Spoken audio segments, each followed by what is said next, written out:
اعوذ باللہ من الشیطان الرجیم، بسم اللہ الرحمن الرحیم۔ السلام علیکم ورحمۃ اللہ وبرکاتہ۔ امام زمانہ اجل اللہ تعالیٰ فرجہ شریف کا ارشاد گرامی ہے کہ میں خاتم الاوصیاء ہوں اور خداوند عالم میرے ذریعے بلا اور فتنے میرے اہل اور شیعوں سے دور کرے گا۔ ناظرین اکرام، آپ کا پسندیدہ پروگرام احکام اسلامی، جس کے ذریعے آپ کو اس شریعت کے تمام اصولوں کے بارے میں بتایا جا رہا ہے اور آپ کے سوالات کے جوابات آپ تک پہنچائے جا رہے ہیں۔ ہمارا اہم موضوع ہے ہم کس طریقے سے رشتوں کی بنیاد کو اور مضبوط کریں، اور بحمدللہ پچھلے ایپیسوڈ میں جس طریقے سے زوجہ اور شوہر کے رشتے کے بارے میں آغا نے بہت تفصیل سے بتایا، آج ہمارا موضوع ہے کہ ہم بچوں کی تربیت اور ان کی ذمہ داریاں والدین پر کیا عائد ہوتی ہیں، کس طریقے سے ہم تربیت کریں تاکہ ہمارا معاشرہ اور خوبصورت ہو جائے، کیونکہ قوم کے مستقبل انہی بچوں میں ہوتا ہے۔ آئی ناظرین، ہمارے ساتھ آج پھر موجود ہیں حجت الاسلام والمسلمین علی جناب مولانا مصطفیٰ علی خان ادیب الہندی صاحب قبلہ۔ السلام علیکم آغا۔ علیکم السلام ورحمۃ اللہ۔ آغا، بڑا خوبصورت موضوع ہے، اور آج کا یہ موضوع بھی کیونکہ ہمارے لیے سب سے زیادہ ضروری ہے کہ ہم بچوں کی تعلیم کا تو بہت خیال رکھتے ہیں، بہت اچھے اسکول میں بھیجتے ہیں، لیکن تربیت کے حوالے سے کہیں نہ کہیں ہم سے چوک ہو جاتی ہے، اور یہی آگے چل کر ہمارے معاشرے کے لیے، ہماری ملت کے لیے نقصان دہ سبب بنتا ہے۔ تو کس طریقے کی ذمہ داریاں والدین کی ہونا چاہیے اور کیسے اس کی شروعات کی جائے؟ اعوذ باللہ من الشیطان الرجیم، بسم اللہ الرحمن الرحیم، الحمدللہ رب العالمین، وصلی اللہ علی سیدنا محمد وعلہ الطیبین الطاہرین۔ جیسا کہ آپ نے اشارہ کیا کہ انسان کے گھر کو یا سماج کو تشکیل یہی بچے دیتے ہیں۔ جو آج بچے ہیں کل یہ بڑے ہوں گے اور کل یہی سماج کی شکل بنیں گے، اور ہر سماج کا مستقبل اس کے بچوں میں ہوتا ہے۔ جی، اور ہر انسان کی ذمہ داری ہے کہ وہ اپنی اولاد کی تربیت اعلیٰ ترین طریقے سے کرے تاکہ اگلی نسل کو ایک بہترین سماج کی بنیاد دے سکے۔ پیغمبر اکرم صلی اللہ علیہ وآلہ اور ائمہ علیہم الصلوۃ والسلام اور قرآن کی تربیت، قرآن کی تعلیمات، ان کو اگر ہم مد نظر رکھیں تو ہمیں صاف ملتا ہے کہ انہوں نے کتنی زیادہ اہتمام کیا ہے اس چیز کا کہ انسان اپنے بچوں کی اور اولاد کی تربیت کس طرح سے کرے۔ ماں باپ کے سلسلے میں یا بچوں کے سلسلے میں جو روایات ہیں، جو احادیث ہیں، اس میں عام طور سے ہم عمل تو کرتے ہیں، لیکن اس کا ایک حصہ یا ایک پہلو ہی مد نظر رہتا ہے۔ مثلا بچوں کے اوپر والدین کی اطاعت اور بچوں پہ کس طرح سے فرض ہوتا ہے، یا بچے جب تھوڑے سے بڑے ہو جائیں تو کیا کیا ذمہ داری ان کی ہوتی ہے، یہ تقریباً زیادہ بات کی جاتی ہے اور اس کے اوپر زیادہ نظر ڈالی جاتی ہے۔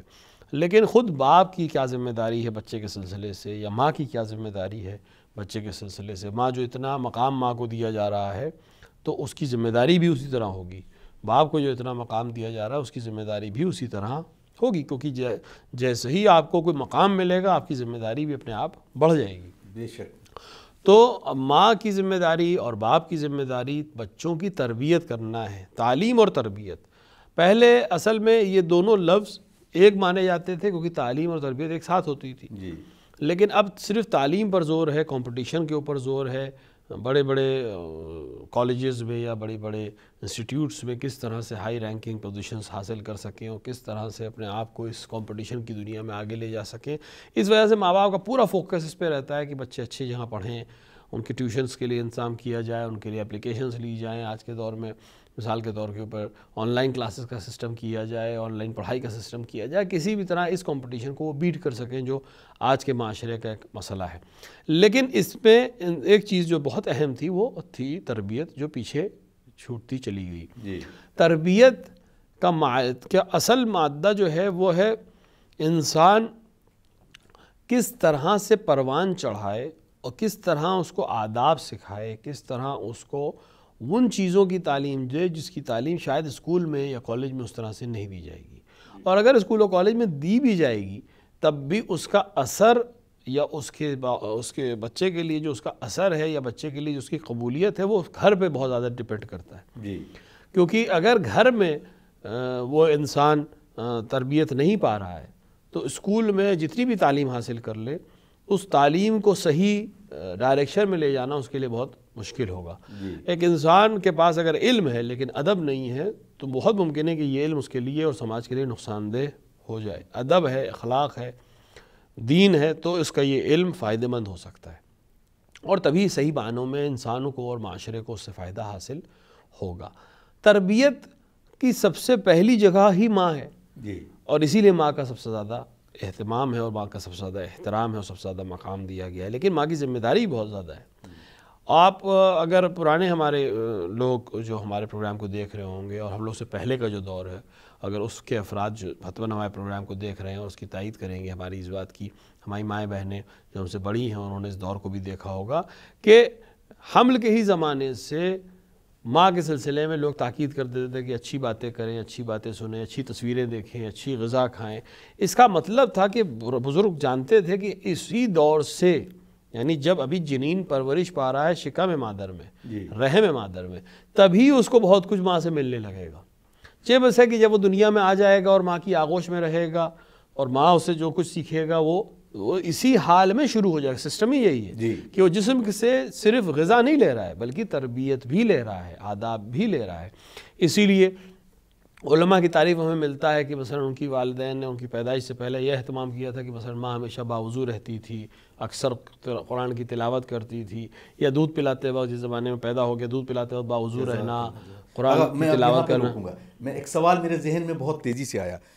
کہ اکثر مطلب لوگ جو ہیں جس طریقے سے تشکیل کرتے ہیں اپنے سماج، اپنے معاشرے کو، ان کا توسیع تو نہیں کی جا سکتی کیونکہ وہ غیر مذہب ہیں، لیکن وہ بچے کی تشکیل سے پہلے کی جو چیزیں کرتے ہیں اس پر بہت ساری چیزیں مبنی ہو جاتی ہیں۔ تو مثلا شریعت نے بھی کچھ ایسے اہتمام بتائے ہیں والدین کے لیے کہ حمل سے پہلے وہ کون کون سی چیزیں کرنا چاہیے جس سے یہ جو نسل پروان چڑھے یہ خوبصورت معاشرے کو تشکیل کرے۔ بالکل، بہت اچھا باجا سوال ہے، کیونکہ بہت ممکن ہے کہ انسان جو ہے وہ، ہم ابھی جو بات کر رہے ہیں وہ حمل اور حمل کے بعد کی بات کر رہے ہیں، لیکن شریعت نے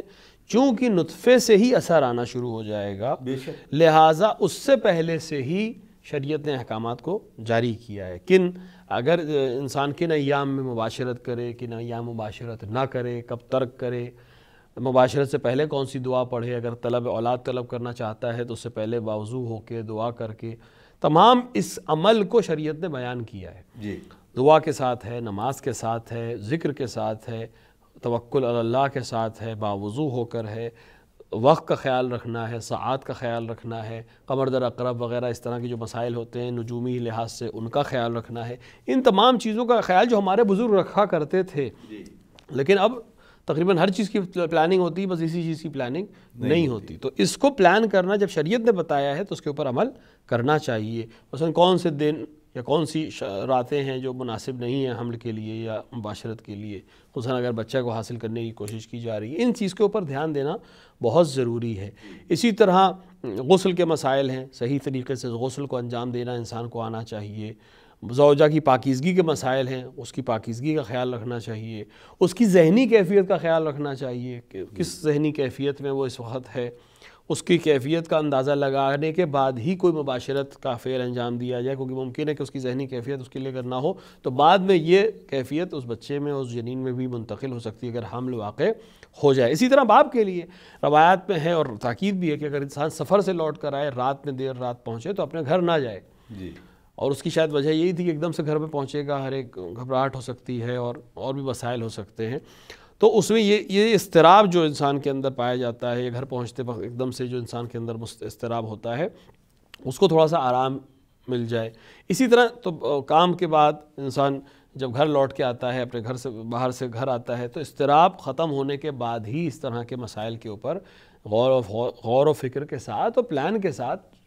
آج کل سمجھانا بہت آسان ہو گیا ہے، علم ترقی کر چکا ہے، ان سب کے آثار اب تو ڈاکٹرز نے بھی مان لیا ہے کہ سائیکولوجیکلز ہوں یا حتیٰ اس مسائل سے مربوط جو ڈاکٹرز ہیں اور اسپیشلسٹ ہیں وہ مانتے ہیں اس چیز کو کہ ہر چیز کا ایک وقت مقرر ہے اور اس کے لحاظ سے ہر چیز بالکل نارمل جب ہو تبھی اس کام کو انجام دینا چاہیے۔ تو لہٰذا وقت کا خیال رکھنا، دعا پڑھنا، باوضو رہنا حمل سے پہلے کی بات ہے، یہ مباشرت سے بھی پہلے کی بات ہے، اور حتیٰ ازدواج سے پہلے جب خواستگاری کے لیے جا رہا ہو یا لڑکی کو پسند کر رہا ہو، اپنے لیے زوجہ کا انتخاب کر رہا ہو، تب بھی اللہ سے دعا کرنا اور نماز پڑھنا، دعا کرنا، اور اس کے بعد شب عروسی میں بھی مختلف دعائیں ہیں، ان کے بعد اس عمل کو شروع کرے تاکہ بنیاد ہی دینی رہے اور برکت کے ساتھ ہو۔ نہیں، اگر نوجوان تو چاہتے ہیں اس چیز پہ، لیکن یہ ایک ایسا ٹاپک ہے جس کو شاید وہ کسی سے ڈسکس کرتے ہوئے شرماتے ہیں. یہ ایک بہت اہم پہلو ہے، اور اس پر بحمد اللہ میں چاہتا ہوں کہ آپ تفصیل سے دیکھیں بالکل صحیح بات ہے. اصل میں کیا ہوتا ہے کہ بہت سے مسائل نہ جانتے ہو، نہ چاہتے ہوئے بھی، یا نہ جانے کیوں ہمارے سماج میں، خصوصاً بر صغیر کے سماج میں ٹیبو بنا دیے گئے ہیں، جبکہ رسول اکرم صلی اللہ علیہ وآلہ ائمہ علیہ السلام نے ان کو واضح طریقے سے بیان کیا ہے، قرآن نے بھی ان کو بیان کیا ہے، کیونکہ یہ انسان کی فطرت ہے، انسان کی ضرورت کی چیزیں ہیں. کیسے ممکن ہے کہ انسان کی ایک بہت اہم ضرورت جو تشکیل نسل ہے، تشکیل اولاد ہے، تشکیل خانوادہ ہے، اس کو اسلام بالکل نظر انداز کر دے کہ یہ کس طرح کی باتیں کی جا رہی ہیں؟ ایسا نہیں ہے. ہاں، چونکہ ہر چیز کا ایک موقع، ایک محل ہوتا ہے، ہر ایک سے شاید بات کرنا مناسب نہ ہو، ہر جگہ بات کرنا مناسب نہ ہو. تو میں اپنے نوجوانوں سے یہیں آپ ہی کے ذریعے سے اور اس چینل کے ذریعے سے کہوں گا کہ اگر کسی بھی طرح سے ان کو سوال پوچھنے میں دقت آ رہی ہے تو ہم نے یہ پروگرام اور یہ جو نمبر ہم نے نیچے دیا ہے کہ وہ اس کے اوپر میسج کر سکتے ہیں. تو اگر وہ سوال کوئی ایسا پوچھنا چاہتے ہیں کہ جس کا جواب وہ ٹیلی ویژن پہ نہیں چاہتے ہیں کسی بھی وجہ سے، اولا تو ہم ڈسکس کر سکتے ہیں بغیر ان کا نام لیے سوال کو، اور اگر پھر بھی کوئی بہت دقیق سوال ہے یا بہت ایسا سوال ہے جس کو وہ صرف جواب چاہتے ہیں، تو اسی نمبر پہ جب وہ واٹس ایپ کے ذریعے سے، ٹیلی گرام کے ذریعے سے ہم کو بھیجیں گے تو ہم اس کے اوپر جواب دے سکتے ہیں. وہ اس پہ مینشن کر سکتے ہیں کہ یہ جواب ہمیں اسی پہ واٹس ایپ پہ ہی دے دیجئے یا ٹیلی گرام پہ ہی دے دیجئے، پروگرام میں شامل نہ کیجئے. البتہ پروگرام میں شامل کرنے میں بھی ان کو کوئی حرج نہیں ہے، کیونکہ ہم ان کا نام استعمال نہیں کریں گے اگر وہ چاہیں گے تو ہدف ہی یہ ہے کہ لوگ اپنے جو مسائل ہیں وہ بیان کریں. خصوصاً جوانوں کے لیے مسائل بہت اہم ہیں، چاہے وہ ہمارے جوان لڑکیاں ہوں، بیٹیاں ہماری ہوں، بہنیں ہماری ہوں، یا ہمارے جوان دوست ہوں، مرد ہوں، لڑکے ہیں. ضروری ہے ان کو سب احکام معلوم ہونا. اگر وہ نہیں پوچھیں گے تو احکام نہیں جانیں گے، اور نہیں جاننے کے نتیجے میں نہ چاہتے ہوئے بھی گناہ میں مبتلا تو نہیں ہوں گے، لیکن اثرات اس کے واضح ہوں گے. میں اس چیز کو بیان کر دوں تاکہ اس تو تھوڑا سا وقت ضرور لوں گا لیکن بیان ہو جائے یہ بات. ایک چیز ہوتی ہے گناہ، فعل، گناہ نہ کہیے فعل کہیے. ایک چیز ہے فعل اور ایک ہے اس کا اثر. شریعت نے ڈھیل یہ دی ہے کہ اگر آپ نے کوئی گناہ کا فعل انجام دیا لیکن آپ جانتے نہیں تھے کہ یہ گناہ ہے، یا آپ کو علم نہیں تھا کہ یہ گناہ ہو جائے گا، یا آپ گناہ کی قصد سے نہیں کر رہے تھے، یا آپ کو مسئلہ نہیں معلوم تھا، جتنے بھی لوپس ہیں، تو آپ کو گناہ کا جو عذاب ہے، گناہ کی جو سزا ہے، وہ آپ کے نام اعمال میں نہیں لکھی جائے گی کیونکہ آپ کو معلوم نہیں تھا. لیکن کیا اثر بھی نہیں ہوگا؟ اثر تو ہوگا. اس کی وجہ ہے، اس کی ایک مثال میں دوں تو شاید واضح ہو جائے. دیکھیں، آپ کے سامنے ایک پیالے میں پانی یا لیکوڈ میں کوئی چیز رکھی ہوئی ہے، علیاذن باللہ وہ شراب ہے. مجھے نہیں معلوم، جس شخص کے سامنے یہ رکھی ہے اس کو نہیں معلوم کہ یہ شراب ہے، وہ اس کو پی لے یہ سوچ کے کہ پانی ہے. وہ پیاسا تھا، اس کے سامنے کاسے میں لیکوڈ تھی، اس کو لگا کہ یہ پانی ہوگا یا کچھ شربت ہوگا، اسے پی لیا اپنی پیاس بجھانے کے لیے. تو چونکہ اسے علم نہیں تھا کہ یہ شراب ہے، لہٰذا اسے شراب پینے کا گناہ نہیں مل پڑے گا. اگر وہ جانتا تھا کہ شراب ہے اور پیے تو شراب خاری کا اس پہ حد جاری ہوگی، لیکن نہیں معلوم تھا اسے کہ شراب ہے. اس کو پیاس لگی، سامنے اسے شربت نما ایک چیز دکھائی دی، اس نے پی لی، تو اس پہ گناہ نہیں پڑے گا شراب پینے کا، کیونکہ اس کو علم نہیں تھا کہ اس پہ شراب ہے. لیکن کیا جو شراب کے اثر ہے وہ اس کے اوپر نہیں ہوگا؟ نہیں، وہ تو ہوگا، کیونکہ شراب میں جو اثر ہے وہ بدن انسانی کے اوپر ظاہر ہوگا. تو اسی طرح شریعت کے احکام اگر ہمارے جب بچوں کو نہیں معلوم ہے، عمل میں اگر ان سے کوئی غلطی ہو گئی تو خداوند عالم اپنی رحمت سے انہیں معاف کر دے گا کہ تمہیں معلوم نہیں تھا. رسول کی امت کے اوپر جو ایک عظیم احسان اللہ خداوند عالم نے کیا، وہ یہی کیا ہے کہ رسول کی امت سے ہر اس چیز کے حکم کو اٹھا لیا جس کے بارے میں انہیں علم نہ ہو. تو ان کو سزا نہیں ملے گی جب تک ان کو علم نہیں ہے، لیکن اثر اس کا رہے گا. تو یہ جو اثرات مرتب ہوتے ہیں کبھی کبھی اولاد کے سلسلے میں یا اور بھی چیزوں کے سلسلے میں، اور انسان پریشان ہوتا ہے کہ اس کی کیوں ہوا، تو اس کا جواب، اسی کیوں کا جواب اس میں ہے کہ وہ عمل جو اس کے لیے سبب تھا وہ آپ نے انجانے میں ہی صحیح انجام دیا ہے. تو انجانے میں کوئی کام ایسا کیا ہے جس کے نتیجے میں یہ اثر اس بچے کے اوپر آج ہو رہا ہے. روایت میں ایک قصہ ہے ایک عالم دین کا کہ ان کے ہاں حمل ہوا اور ان کی زوجہ حاملہ ہوئیں، تو انہوں نے اپنی زوجہ سے کہا کہ اب آپ کوئی بھی چیز خود سے نہیں کھائیں گی، میں جو لا کر دوں گا آپ بس وہی کھائیں گی. ان کی زوجہ نے اسے قبول کر لی، بات ختم ہو گئی. اور وہ حمل کی مدت تمام ہوئی، وہ بچہ دنیا میں آیا اور یہاں تک کہ وہ بڑا ہو گیا، تھوڑا سا کچھ برس کا ہو گیا، تو ایک دن گاؤں میں چونکہ یہ رہتے تھے تو گاؤں کی کچھ عورتوں نے آ کر شکایت کی کہ آپ کے اس بچے نے، عالم دین سے شکایت کی کہ آپ کے اس بچے نے آج ہم لوگ جب تالاب پر سے یا کنویں پر سے پانی بھر کے لا رہے تھے تو اس نے ایک کنکر مار کے ہماری ایک مٹکی کو پھوڑ دیا اور اس کے اندر سے پانی بہہ گیا۔ ان کو بہت تعجب ہوا۔ خیر انہوں نے ان کو مطلب وہ لوگ شکایت لے کے نہیں آئے تھے لیکن بتانے آئے تھے کہ اس طرح کا مسئلہ ہوا۔ بعد میں انہوں نے مٹکی کے پیسے اور اس طرح کی باتیں کر کے بات کر، اب یہ گھر کے اندر آئے جو اصل ہمارا ہدف ہے۔ گھر کے اندر آئے، انہوں نے اپنی زوجہ سے کہا کہ آپ نے دوران حمل جب میں نے آپ سے منع کیا تھا کہ آپ کوئی اور چیز نہیں کھائیں گی تو آپ نے کیوں کھائی؟ تو ان کی زوجہ نے کہا کہ میں نے تو کبھی کوئی چیز نہیں کھائی، جب سے آپ نے حکم دیا تھا میں نے بس وہی کھایا ہے، آج تک یہی کر رہی ہوں، جو آپ لا کے دیتے ہیں بس وہی کھاتی ہوں، حتیٰ باہر سے جو چیزیں آئیں نظر میں یا کسی نے کچھ تحفہ بھیجا وہ بھی میں نے نہیں کھایا۔ کہا نہیں، حتماً آپ نے کچھ نہ کچھ ایسا عمل انجام دیا ہے، آپ یاد کریے۔ تو انہوں نے یاد کرنے کے بعد یہ بتایا کہ ہاں ایک دن یہ بغل میں جو ہمسایہ ہمارا رہتا ہے اس کے انار تھے، اس کے یہ جو انار کا پیڑ لگا ہے اس کے انار بہت سرخ اور ایک دم تازے انار تھے، اس کے پیڑ پہ لگے ہوئے تھے جو پک گئے تھے، اور میرا بہت دل چاہ رہا تھا انار کھانے کا، لیکن چونکہ آپ نے منع کیا تھا لہٰذا میں نے نہ مانگا نہ توڑا، لیکن آخر میں جب بہت زیادہ مجھے خواہش ہوئی تو میں نے ایک سوئی سے ایک انار کے اوپر ایسے سوئی کو چبو کر اس کا عرق تھوڑا سا جو سوئی پہ لگ گیا وہ میں نے